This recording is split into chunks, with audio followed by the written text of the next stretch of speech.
talking to you at your introductory press conference, you said you had seen some of the reports that are like, he's only going here if he starts and whatnot, and you said that wasn't really what you were thinking about. But you're obviously also one of the most competitive players to ever play this game, and you did play all 82 last year. When you were going about your summer, what was that like internally, just knowing that that's who you are and who you've been, but that's not going to be the case here? Man, it's a great space to be in. You know what I mean? Every day we practice, and I get a chance to come in here, and I get to go home. I got out of practice yesterday, drove down to the Valley, watched my daughter's AAU game. You know what I mean? So ain't nothing changed. You still getting used to the fact that you can do that? Absolutely, definitely getting used to it. But it's nothing better. You know what I mean? To get a chance to come in here and hoop, and like I said, compete at the highest level. Get a chance to have a little balance. Has there been someone that stood out to you in the early days of camp, at least? Anybody that stood out? I'm playing with a brand new group of guys, right? So everybody, like Brooke Lopez, he's been in the league now 18 years, and so then competed against him for a long time, and now to get a chance to play alongside him has been pretty dope. As a player in this league, and you've seen Kawhi injured so much, and last season he didn't start the season, what's it like to actually see him on the court strong and healthy? It's great. To get a chance to spend time. I've known Kawhi for a long time, and so to see the work that he puts in and day out, there's a joy, that all of us have whenever we get a chance to play. And anybody who's been through injuries, I know he has. So he just looks happy to be out here. Speaking of Brooke for a second, you've seen the evolution of this game over the 20 years that you've been in it. Is he the oddest evolution you've seen out of a player, where he came in as a post-up threat and now he's just a three-point shooter, like he can stretch the floor as well as he has? He was a post-up threat? When he came out of Stanford and he went to Brooklyn, he was primarily... I'm talking about Brooke. Yeah. Was just talking about Kawhi. Oh, no, I'm sorry. Kawhi is a post-up exactly. threat. That's why I was trying to figure out where you was going with that. Brooke, unbelievable. And he's like a lot of guys in this league that I've appreciated who's transformed their game. I remember when he played for the New Jersey Nets. You know what I mean? It was a traditional big. And the way that he stretches the court now, he draws fouls. It's just, it's cool to see. How do you approach a training camp like this, where it's very veteran heavy, and you guys want to pace yourself going into the season, but also make sure you're ready for the regular season? There ain't no pace, not in this camp. We've been getting after it. But the thing is, the league changed years ago, where it's not just about camp. We've been training and running like this for the last month. You know what I mean? So now, with camp just being a little bit shorter, it's a lot of playing. So I think everybody gonna be excited about the ninth. You know what I mean? To play against somebody else. We've been playing against each other so long. What do you feel like is your best defensive role, both individually and adding to a team at this stage of your career? I don't know. I talk on defense a lot. I done got a lot of steals in my career, been all defense a few times, so I feel like I know what I'm doing. When you say that you talk, what's that like from the guard position? We know bigs see everything. You a guard, you on the ball. You need to hear guys tell you about screens and whatnot. What's it like? But sometimes I'm not always on the ball. So now, later in my career, I've sort of guarded the wings and stuff. So I do get a chance to see everything. Dwayne Wade is in Macau now. Melo went to China in June. Do you have any plans to revisit China next year? Yeah. I'm hoping that I get a chance to go over after the season gets over. It's 3 a.m. in China, but there's 2,000 people watching you right now. Oh, wow. What up? Ni hao. Ni hao. I've always loved my visits to China, so I'm definitely planning on going when the season's over. We're looking forward. Thank you. You mentioned, obviously, you want to hit the ground running, pacing yourself. Why, other than the obvious, you want to start the season off on a strong note, why is it important not to kind of pace yourself and just go from training camp, and even before that, you said? It is an 82-game season, so. It's an 82-game season, but things changed years ago. Obviously when we shortened camp. When I first came in the league, camp was about 3 weeks. about a month. We might have 8 preseason games. I think we only got 4 this year, so it's just preparation. Be ready. How did that bond with Kawhi start? Like getting to a point where you're not just 2 players in the NBA, but 2 guys who can hit each other up whenever. I don't know. The league is funny. Some guys you know from other experiences, but you only gonna really talk like that when you're teammates, and that's fine. But Kawhi actually spoke at my basketball camp in San Diego years ago when I played for the Clippers first time. He was a Jordan guy, so I've known him for a while.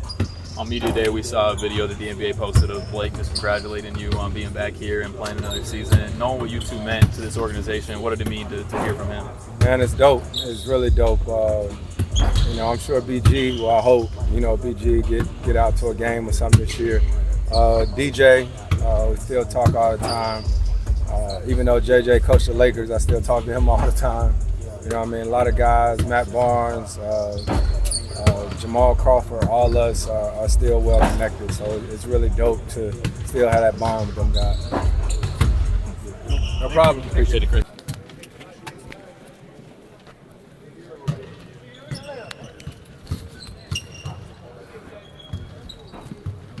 A lot of the players talked about having you on the court at the start of the training camp. I mean, how excited they are to see you out there. Do you feel that same excitement for yourself? Yeah. It's always exciting in the beginning of the season. Everybody's getting together, try to build a bond, and it's always great when everybody could, contribute to the first part of the season. John was talking about how much he loves the accountability of this group because he's been on winning teams, but the last couple of years of him in Utah, that wasn't really what the mindset they had from day one. How do you see your role in that? Because he mentioned you just holding him accountable and just kind of bringing him along and what you guys all expect from him. Yeah, I mean, just telling him what I see on the floor, or some of the parts that he's struggling in, and I just try to give him tips and just make sure that his habits are great right now, so it can carry over in the season. Kawhi, this is your first training camp in a while. Kind of how have you felt your way going through it?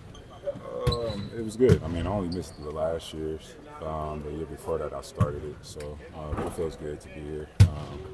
Like I said, you need everybody in the beginning to build that team chemistry.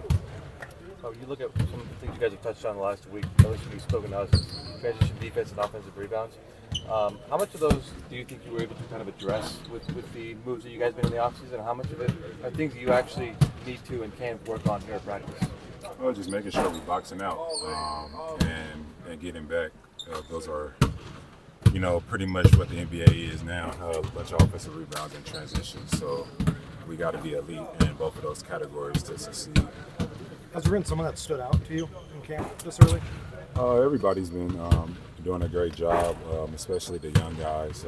They've been here all summer, and you can see how much it helped them on the defensive end, just with their communication as well. Well, you've commented before about, position that you play or don't play, and I wanted to know from you what it's like having John Collins on this team, practicing with him, having a bigger body after, how the roster's been put together the last couple of years.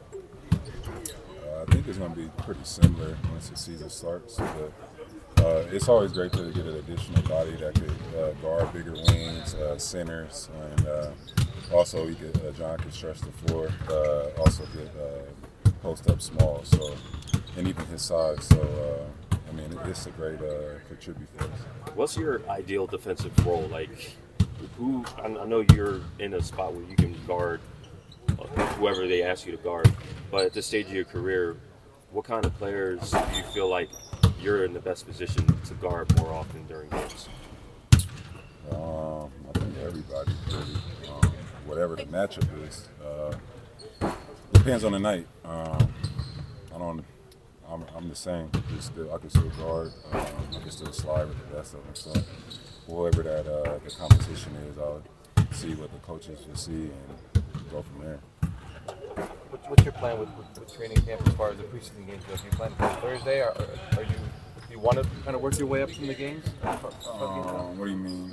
Like, are you going to play in the first game? Do you want to work your way back into game changer? Yeah, for sure. This is what training camp is for. To get in shape, get ready for the season, and I think we are going to be participating on Thursday. I believe so. Lawrence had shared with us that you trained all the way through June just to kind of like replicate what it would be like to play that long again into another NBA Finals run. What did that look like for you? Obviously, you can't fully replicate playoff intensity, but what were those training sessions like, and how do you think that they helped you? It was just more of just making sure that I was keeping my body strong and making sure I would be durable. And I just didn't want to stop there. I just wanted to keep going for another month or so. So I could just train my body for a pounding. It wasn't really about a championship run. I obviously want that, but I just wanted to test my body and see what it was. So what was the last time you felt this healthy and this strong? It was not last year, but the year before that when I played this. All the way up to the playoffs felt pretty good. This is your first training camp with James Harden, obviously from the beginning. Yeah. At this point, like, is there anything that kind of does for you guys? You guys have played for almost 2 years now, but is there anything that kind of does for you guys having a training camp together? I mean, I just think it just helps just overall, just not even just me and him, just it helps the overall collective group from the coaching staffs to the players, you know, just seeing what plays we're running at times and, you know, making sure our aggressiveness are both there on the floor and everybody's is, so we can kind of piece it all together. Who stood out to you over the course of this week? Just answer the question. Like as far as like what you guys need to improve upon, you know, like you've had a week now. Like what has kind of stood out to you as something where it's like over these next 2 weeks you want to, you know, take the next step collectively. Just being better with overall just everything. That's what we're here working on. We want to execute offensively. We want to make sure we're having more pace on that end, and then as defense, we want to make sure we're helping everybody, knowing our spots, our rotations, and I think we've been doing that. It's a little slight slips. A lot of guys haven't been playing that long, so it's going to get better. What's Chris Paul been like to have around in the scrimmages and practices? Oh, he's been great. You know, obviously 20 years in the league, being a point guard, a lot of knowledge right there. Just been helping everybody, especially the young guys, making sure, you know, Yannick is setting the right pick and rolls, getting in position. Just being an overall point guard leader, talent. What does the second year under Jeff Van Gundy mean for you guys defensively? It's great. I mean, he did a great job last year. We played well all last season. And, you know, he's locked in. And all of us respect him for it.